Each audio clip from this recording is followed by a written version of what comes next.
నమస్తే, welcome to reflection news. నేను శర్మ. బంగ్లాదేశ్ సరిహద్దు జిల్లాల్లోకి మొసళ్ళు, పాములు ఎందుకు? Question mark. ఎందుకు? దానివల్ల ప్రయోజనం ఏమున్నది? సరిహద్దు వద్ద చొరబాటుదారులకు నేర కార్యకలాపాలకు చెక్ పెట్టేందుకు బీఎస్ఎఫ్ ఏం చేస్తుందంటే అక్కడ నదిలో సరికొత్తగా వాళ్ళు ఆలోచన చేస్తున్నట్టు తెలుస్తోంది. బంగ్లాదేశ్ సరిహద్దులో కీలకమైన నదీ పరివాహక ప్రాంతాల్లోకి పాములు అదేవిధంగా మొసళ్లను వదలాలని యోచిస్తున్నట్టు సమాచారం. ఈ ప్రతిపాదన ఎంతవరకు సాధ్యమో పరిశీలించానని బోర్డర్ సెక్యూరిటీ ఫోర్స్ తన ప్రాంతీయ కేంద్రాలకు ప్రతిపాదనలు పంపింది.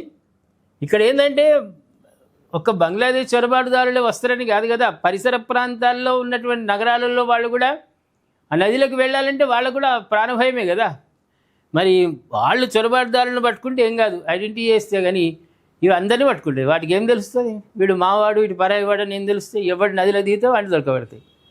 అటువంటిప్పుడు మన వాళ్ళు కూడా ఏమైనా ప్రమాదం పొంచి ఉందా అని సాధ్యాసాధ్యాలు లేకుండా ఇవన్నీ తీసుకొని రావాలి. పాములను, మొసళ్ళను పట్టుకొచ్చి దాంట్లో వదలాలంటే అది పెద్ద ప్రక్రియ. అది ఎంతవరకు సక్సెస్ఫుల్ అవుతుందో తెలియదు. ఈ ప్రతిపాదన వెనుక కేంద్ర హోంమంత్రి అమిత్ షా ఆదేశాలు ఉన్నట్లు తెలుస్తోంది. ఈ ఆలోచన ఇంకా ప్రాథమిక దశలోనే ఉంది.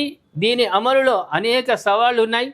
పాములు, మొసళ్లను తొలుత సేకరించాలి. నదీ తీర ప్రాంతాల ప్రజలపై వాటి ప్రభావం ఎలా ఉంటుందనేది అధ్యయనం చేయాలని సంబంధిత అధికారిని ఉటంకిస్తూ మీడియా కథనం వెల్లడించింది. అది వాస్తవంగా సరే, ఎక్కడి నుంచో తీసుకొస్తారు, అది వేరు, పక్క పెడదాం మనం. కానీ ఆ ప్రాంతాల్లో నదీ తీరం పక్కన ఉన్నటువంటి గ్రామాల వాళ్ళకి ఇబ్బంది కదా, దాంట్లోకి రావాలి. ఒకవేళ బయటకు వెళ్ళేదైనా పని చేయాలనుకున్నా కూడా నదుల నుంచి వెళ్ళాలంటే ప్రాణభయమే. బంగ్లాదేశ్, పాకిస్తాన్తో భారత్కున్న సరిహద్దు వద్ద రక్షణ పరంగా ప్రధాన బాధ్యత బీఎస్ఎఫ్దే. దేశ తూర్పు సరిహద్దు వెంబడి స్మగ్లింగ్, చొరబాటుదారుల కార్యకలాపాలపై కేంద్రం ఆందోళన వ్యక్తం చేస్తోంది. వాటికి చెక్ పెట్టేందుకు పలు ఆలోచనలు చేస్తున్నప్పటికీ ఈ ప్రాంతానికి ఎప్పుడు వరద ముప్పు పొంచి ఉంటుంది. దాంతో ఫెన్సింగ్ వేయడం క్లిష్టంగా మారింది. మరోవైపు అక్కడ జనసాంద్రత అధికమే. ఫెన్సింగ్కు ప్రత్యామ్నాయంగా సరీసృపాలన ఉంచాలన్న ఆలోచన ఉన్నప్పటికీ సరిహద్దుకు ఇరువైపులా నివసించే ప్రజలకు అవి ప్రమాదకరంగా మారే అవకాశం ఉంది. వరదల సమయంలో అవి జనావాసాలకు కొట్టుకు వచ్చే ప్రమాదం ఉంది. ప్రస్తుతం ఈ అంశాలను అధికారులు పరిశీలిస్తున్నారు. సాధ్యాసాధ్యాలంటే అసాధ్యమే.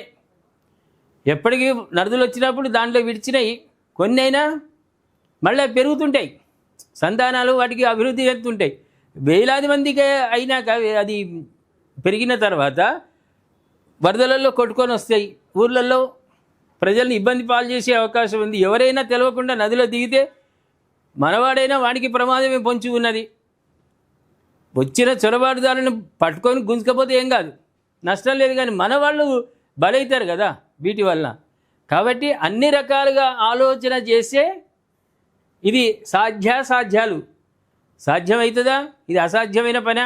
ఒకవేళ సాధ్యమైతే ఎవరికి నష్టం, మన వాళ్ళకి నష్టం కాకుండా చూసుకునే బాధ్యత ఉంటుంది. ఇవి అన్ని రకాలుగా ఆలోచించే ముందుకు వెళ్ళే అవకాశాలు ఉన్నాయి. వరద వస్తే మాత్రం అవి గ్రామాలలో కొట్టుకొని వస్తే భయంకరమైనటువంటి పరిస్థితి వచ్చే అవకాశం ఉంది. కాబట్టి అన్ని మంచి ఆలోచన కావచ్చు, కానీ వాటికి ఏముంటాయి? నీళ్ళల్లో ఉండే వాటికి మొసళ్ళకు వీడు మనవాడు, వీడు బంగ్లాదేశోడు, వాడు ఏమైనా ఆధార్ కార్డు చూపించమంటే అవి మనోడైతే ఉరుక్కునుడు, వాడు చొరబాటుదారుడైతే వాడిని పట్టుకోవాలని అదంతా తెలియదు కదా. ఏదైనా ఇది ఒక రకమైన సాహసంతో కూడుకున్నటువంటి నిర్ణయం. ప్రేక్షకులారు మీరేమంటారు?